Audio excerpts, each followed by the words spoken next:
तुमसर में आदिवासी विद्यार्थियों के लिए लगभग 6 करोड़ रुपए खर्च कर नए छात्रावास की इमारत का निर्माण किया गया। यह इमारत 3 वर्षों पहले बनकर तैयार हो गई, पर अब भी छात्रावास पुरानी जर्जर इमारत में है, जिससे आदिवासी विद्यार्थी जान जोखिम में लेकर इमारत में रहने के लिए विवश है। मात्र नई इमारत में छात्रावास के स्थानांतरण पर प्रशासन का ध्यान नहीं है। तुमसर तहसील के आदिवासी विद्यार्थियों के लिए राज्य शासन ने अंदाजन 6 करोड़ रुपए खर्च कर शासकीय ITI के सामने नई इमारत बनाई। यह निर्माण कार्य पूर्ण हुए अभी 3 वर्ष पूर्ण हो चुके हैं, लेकिन अभी भी किराए की इमारत में छात्रावास शुरू है। किराए की इमारत वर्तमान में जर्जर हो चुकी है, जिससे विद्यार्थियों की जान को खतरा निर्माण हुआ है।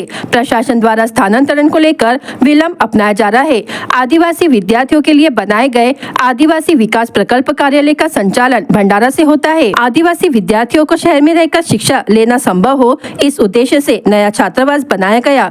राज्य शासन के आदिवासी मंत्रालय द्वारा छात्रावास बनाया गया। नागपुर में आदिवासी विभाग के अपर प्रकल्प आयुक्त शासन ने नियुक्त किए हैं। उनका भी स्थानांतरण के मुद्दे पर ध्यान नहीं है। आदिवासी विद्यार्थी गत 3 वर्षों से पुरानी इमारत में निवास कर रहे हैं। नई इमारत होने के बावजूद विद्यार्थियों को जर्जर इमारत में निवास करना पड़ रहा है, जिसके चलते आदिवासी नेता तथा विद्यार्थियों के पालकों ने शुक्रवार 9 अगस्त को आंदोलन कर नई इमारत में प्रवेश करने का फैसला लिया है। इसके पहले आदिवासी संगठन ने इस मुद्दे पर आदिवासी विकास मंत्री व जिले के पालक मंत्री, अपर आयुक्त, जिलाधिकारी को शिकायत दी। जिला आदिवासी कांग्रेस के जिलाध्यक्ष अशोक उइके ने इसे लेकर संबंधित विभाग के अधिकारी व नेताओं को शिकायत दी थी। अशोक उइके, जिल्हा अध्यक्ष आदिवासी काँग्रेस भंडारा जिल्हा। ही जी आपण बिल्डिंग बघत आहात, आज 1 वर्ष होत आहे ह्या बिल्डिंगला आणि अजूनपर्यंत ह्या बिल्डिंगमध्ये मुलांचे वसतिगृह मुलांना इथं म्हणजे अजूनपर्यंत स्थानांतरण करण्यात आलं नाही आणि तात्पुरता म्हणून ही पण एक बाजूच्या बिल्डिंग आहे, ती मुलींची आहे आणि ही मुलांची आहे। आता मुलींना इथं ठेवण्यात आलं आहे, परंतु आपण बघितलं तर ती भाड्याने जी इमारत आहे तुमसरमध्ये ती जर्जर अवस्थेमध्ये आहे आणि पावसाळ्याचे दिवस आहेत आणि बिल्डिंगचे काही भाग पडत आहे, त्यामुळे कोणती अनुचित घटना घडू शकते आणि शासन मग आमच्या फक्त आदिवासीला 75,000 रुपये देऊन सनी मोकळा होते, परंतु आमच्या आदिवासीचा जो जीव जातो, विद्यार्थ्याचा जीव जातो, याकरिता शासनचं काही लक्ष नाही आणि याकरिता ह्या आपल्या वसतिगृहाकरिता आम्ही आंदोलनसुद्धा केलं होतं आणि आता आम्ही आपल्या विद्यार्थ्यांची परिस्थिती आम्ही बघू शकत नाही आणि त्यामुळे आम्ही शासनाला आणि प्रशासनाला निवेदन दिलं आहे की येत्या 9 तारखेला जर हे वसतिगृह जर आमच्या विद्यार्थ्यांना जर उपलब्ध करून दिलं नाही तर आम्ही जनतेसोबत पालकसोबत ह्या वसतिगृहामध्ये आम्ही प्रवेश करू। तुमसरमध्ये कसं आहे की मुलांचं वसतिगृह हे किरायाच्या याच्यात आहे आणि मुलींचं वसतिगृह आम्ही शासकीय इमारतीत सध्या सुरू आहे, परंतु मुलांचं वसतिगृह आणि मुलींचं वसतिगृह यांचं वाढीव बांधकाम जे आहे ते वाढीव बांधकाम पूर्णत्वास आलेलं आहे। त्यामुळे आता आम्ही मुलींचं वसतिगृह जे आहे ते पूर्णपणे मुलींच्या वसतिगृहाच्या इमारतीला शिफ्ट करतो आहे। त्याची प्रक्रिया सुद्धा झालेली आहे। 2-3 दिवसात ही शिफ्टिंगचं काम आमचं पूर्ण होऊन जाईल आणि त्यानंतर मुलांच्या वसतिगृहामध्ये जे आम्ही मुलींची व्यवस्था केलेली होती, आता जसं मुली आपल्या वसतिगृहात परत जातील त्यामुळे मुलांचं पण वसतिगृह जे आहे ते रिकामं होईल आणि अतिरिक्त बांधकाम जे आहे ते पण पूर्णत्वास आलेलं आहे। त्यामुळे तिथे सुद्धा पुढील 2 ते 3 दिवसात आमचं मुलं जे आहेत ते मुलं किरायाच्या इमारतीतून शासकीय इमारतीत शिफ्ट होतील। त्यामुळे किरायाच्या इमारतीत असलेले जे काही प्रॉब्लेम्स आहेत आणि ज्या त्रुट्या आहेत त्या त्रुट्या तिथे राहणार नाहीत, कारण ती शासकीय इमारत आहे आणि तिथे आम्ही पूर्ण हे करतो। वॉर्डनचं एक असं आहे की मुलींचं वसतिगृह जे आहे तिथे त्यांना वसतिगृहालाच क्वार्टरची व्यवस्था करून दिलेली आहे, तशी व्यवस्था मुलांच्या वसतिगृहाला नाही। त्यामुळे वॉर्डन जे आहे वॉर्डन तिथेच तुमसरमध्ये किरायाचं घर घेऊन राहतात। सर राहता येतो का? त्यांना तिथे क्वार्टर नसल्यामुळे त्यांना गावातच राहणं कंपल्सरी आहे आणि त्यामुळे ते गावात दुसरीकडे किरायाचं घर घेऊन राहतात आणि मुलींच्या वसतिगृहाला क्वार्टर आहे, तिथल्या स्त्रीगृहपाल जे आहेत त्या तिथेच क्वार्टरमध्ये राहतात।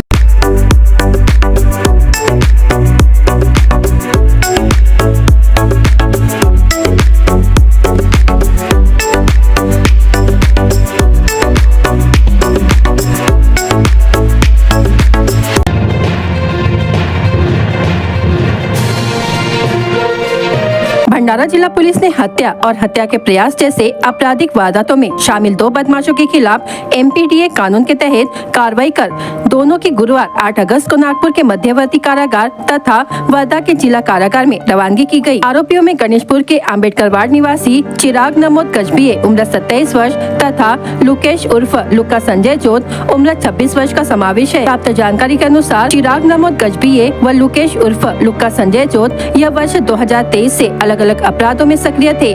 दोनों समाज के लिए खतरा बन चुके थे। ऐसे में जिला पुलिस अधीक्षक लोहित मतानी के मार्गदर्शन में चिराग गजबिये तथा लुकेश उर्फ लुक्का जोत के खिलाफ MPDA कानून के तहत प्रस्ताव तैयार किया गया, जिसे जिलाधिकारी योगेश कुंभेजकर ने 8 अगस्त को मंजूरी दी। जिसके बाद पुलिस ने चिराग गजबिये की नागपुर के जिला मध्यवर्ती कारागार में तथा लुकेश उर्फ लुक्का जोत की वर्धा के जिला कारागार में रवानगी की गई। इस कार्रवाई को पुलिस अधीक्षक लोहित मतानी, अपर पुलिस अधीक्षक ईश्वर कातकड़े के मार्गदर्शन में स्थानीय अपराध शाखा के पुलिस निरीक्षक नितिन कुमार चिंचोलकर, भंडारा थाने के थानेदार पुलिस निरीक्षक गोकुल सूर्यवंशी, पुलिस निरीक्षक दीपक चालुरकर, पुलिस हवालदार राजेश पंचबुद्धे, पुलिस नायक अंकुश पुरा, पुलिस अमलदार योगेश ढबाले, पुलिस नायक अजय कुकड़े, पुलिस नायक सुनील राठौड़, पुलिस अमलदार नरेंद्र झलके आदि ने अंजाम दिया।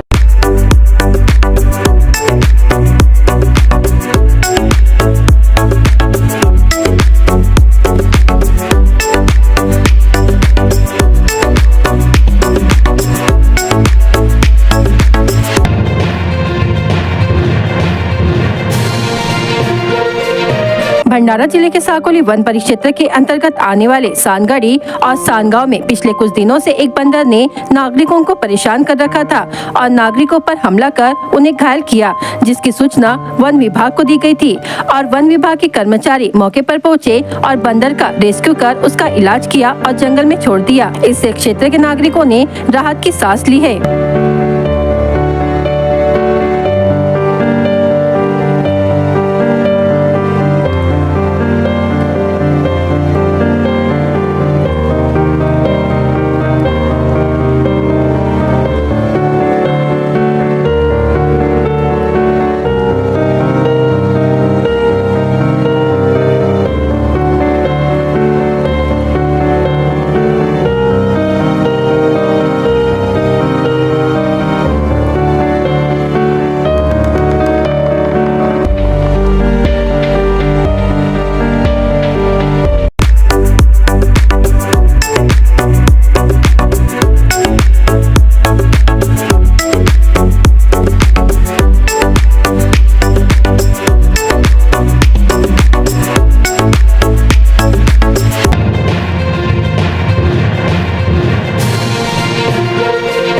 भंडारा जिले में विगत कुछ दिनों से लगातार बारिश हो रही है। बुधवार और गुरुवार को भंडारा शहर समेत जिले भर में लगातार झमाझम बारिश होने से क्षेत्र के नदी नाले उफान पर बह रहे हैं, किंतु बाढ़ जैसी स्थिति नहीं है। पिछले 24 घंटे में भंडारा तहसील में सर्वाधिक 21.5 मिलीमीटर बारिश तो सबसे कम मोहाड़ी तहसील में 3.4 मिलीमीटर बारिश दर्ज की गई।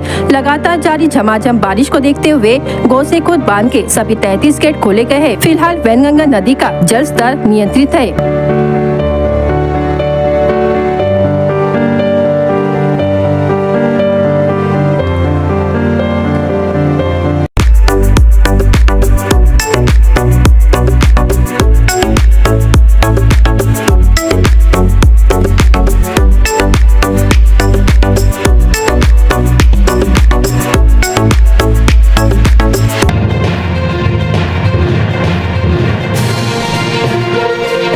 मध्य प्रदेश के संजय सरोवर का जल स्तर 73.48% है, जिसके कारण वहां से पानी छोड़ा जा रहा है। संजय सरोवर का पानी छोड़े जाने पर बाढ़ की स्थिति नहीं बने, इसके लिए गोसेखुर्द बांध के सभी गेट खोल दिए गए हैं, जिसमें 17 गेट 1 मीटर से तो 16 गेट आधा मीटर से शुरू है। बांध से फिलहाल 5455.34 क्यूमेक्स पानी छोड़ा जा रहा है। वैनगंगा नदी का जल स्तर खतरे के निशान से नीचे 243.63 मीटर पर बह रहा है।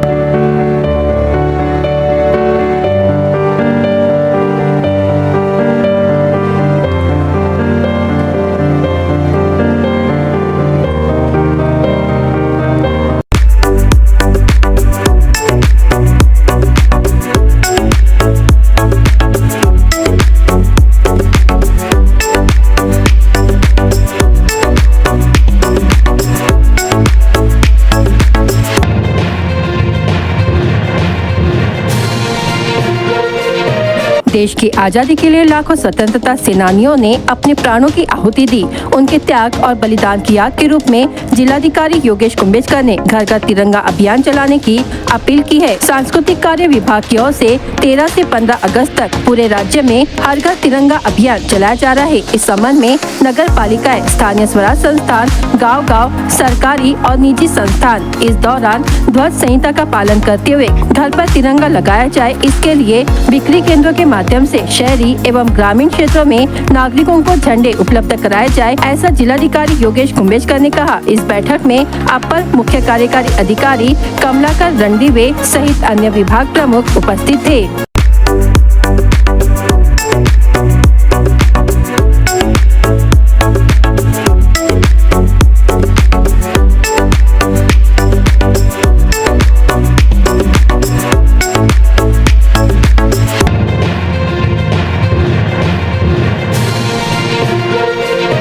जिले के लाखनी तहसील के ग्राम पाथरी में बहने वाली चुलबन नदी उफान पर है। गुरुवार 8 अगस्त को सुबह 8:30 बजे के दौरान स्थानीय निवासी रूपादास रामजी वलथरे उम्र 58 वर्ष नामक चरवाहा नदी तट की दिशा में गाय को चराने गया था। इसी बीच पानी में गई गायों का हाँकते समय उसे पानी की गहराई का अंदाजा नहीं आने के कारण वह पानी में तेज बहाव में बह गया। घटना की जानकारी मिलते ही पालनपुर पुलिस ने मौके पर पहुंचकर उसकी तलाश शुरू की। स्थानीय पुलिस की मदद से राजस्व विभाग के कर्मचारी और ग्रामस्थ रूपादास को ढूंढने में लगे हैं। नदी का जलस्तर बढ़ने और उफान पर होने के कारण नदी तट के गांव को जानकारी भेजकर उसका पता लगाया जा रहा है। ऐसी जानकारी लाखनी के तहसीलदार निम्बालकर ने दी है।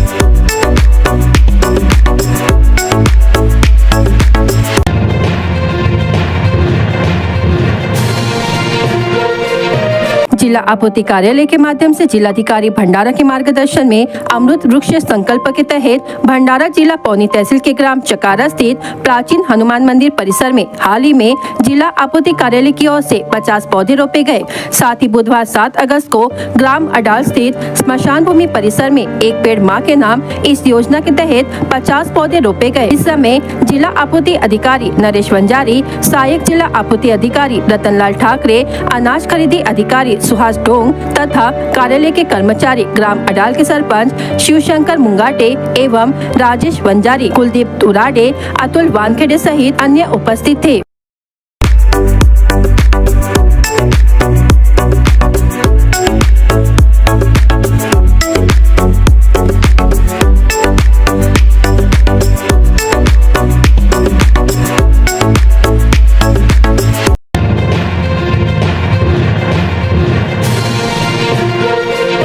जिला कौशल विकास, रोजगार और उद्यमिता मार्गदर्शन केंद्र भंडारा और सरकारी औद्योगिक प्रशिक्षण संस्थान तुमसर के तत्वावधान में 8 अगस्त को आयोजित बैठक में विधायक राजू कारेमोरे ने 6 उम्मीदवारों की नियुक्ति की। शासकीय औद्योगिक प्रशिक्षण संस्थान तुमसर में पंडित दीनदयाल उपाध्याय महारोजगार मेला एवं मुख्यमंत्री युवा कार्य प्रशिक्षण योजना की जानकारी एवं मार्गदर्शन शिविर का आयोजन किया गया।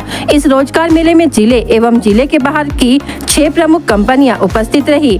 रोजगार मेले के अवसर पर 550 अभ्यर्थी उपस्थित थे। उनमें से 220 अभ्यर्थियों ने पंजीकरण कराया। 212 उम्मीदवारों ने व्यक्तिगत रूप से और 8 उम्मीदवारों ने गूगल फॉर्म के माध्यम से बैठक के लिए पंजीकरण कराया था। रोजगार मेले में 147 अभ्यर्थियों ने साक्षात्कार किया। 20 अभ्यर्थियों का प्रारंभिक चयन किया गया। साथ ही स्वरोजगार योजनाओं की जानकारी देने के लिए उपस्थित खादी ग्रामोद्योग मंडल, दिव्यांग निगम, महात्मा फुले निगम से 268 अभ्यर्थियों ने स्वरोजगार के बारे में जानकारी ली। उक्त सभा स्थल पर मुख्यमंत्री युवा कार्य प्रशिक्षण योजना के तहत स्टॉल पर 34 अभ्यर्थियों ने रजिस्ट्रेशन कराया। योजना के तहत जिला कौशल विकास, रोजगार एवं उद्यमिता मार्गदर्शन केंद्र भंडारा, ITI तुमसर, सहयोग सहकारी क्रेडिट संस्था मर्यादित ने 6 उम्मीदवारों का चयन किया। नियुक्ति पत्र का वितरण विधायक राजू कारेमोरे ने किया। इस अवसर पर सभापति रितेश वासनिक, जिला कौशल विकास, रोजगार और उद्यमिता मार्गदर्शन केंद्र के सहायक आयुक्त सुधाकर झलके, अरुण डोंगरे, अन्ना साहेब पाटिल, विकास निगम के जिला समन्वयक सुहास बोनरे, पंकज भूते, यासिन छवारे, आकाश गोदारे मंच पर उपस्थित थे।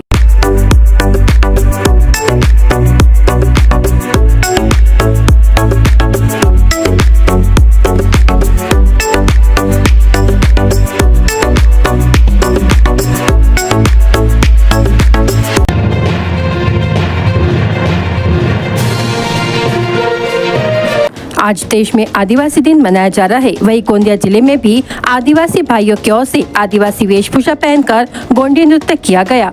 गोंदिया जिले के आदिवासी सदस्यों ने अपनी पारंपरिक वेशभूषा पहनकर भाग लिया और इस रैली में जिले के हजारों आदिवासी सदस्य शामिल हुए, जहां कई लोगों ने गोंडी नृत्य भी किया।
निर्माण श्रमिकों के पंजीकरण में आने वाली कठिनाइयों को ध्यान में रखकर भंडारा के विधायक नरेंद्र भोंडेकर ने राज्य के श्रम मंत्री सुरेश खाड़े से मुलाकात की और श्रमिकों का पंजीकरण नगर पंचायत और पंचायत समिति स्तर पर समूह विकास अधिकारी के माध्यम से किए जाने की मांग की।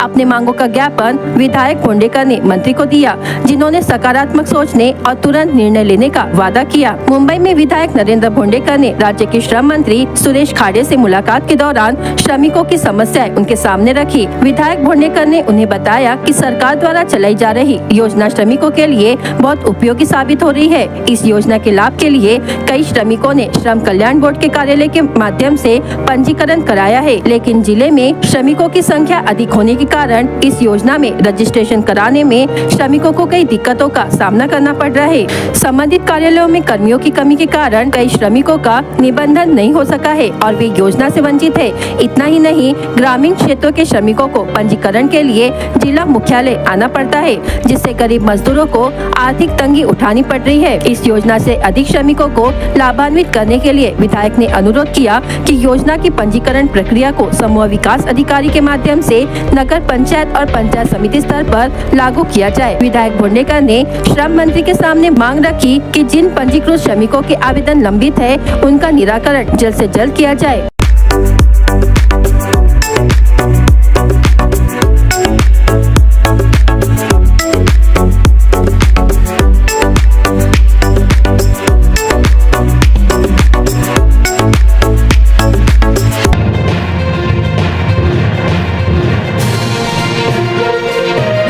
दिनांक 9 ऑगस्ट क्रांती दिनाचे औचित्य साधून माननीय धनंजय दलाल यांच्या नेतृत्वात भंडारा जिल्हा ग्रंथालय संघाच्या वतीने महाराष्ट्र शासनाला जिल्हाधिकारी कार्यालयाच्या माध्यमातून ग्रंथालयाच्या विविध मागण्यांबाबत निवेदन देण्यात आले। यावेळी ग्रंथालयाचे परमानंद थोटे, विश्वनाथ बोदेले, काका भोयर, सुनील गाढवे, घनश्याम कांतोडे, कुसुम कांबळे, रमेश गोमासे, गुलशन बारसागडे, उकेसर, संजय गबने व पदाधिकारी व कर्मचारी मोठ्या संख्येने उपस्थित होते।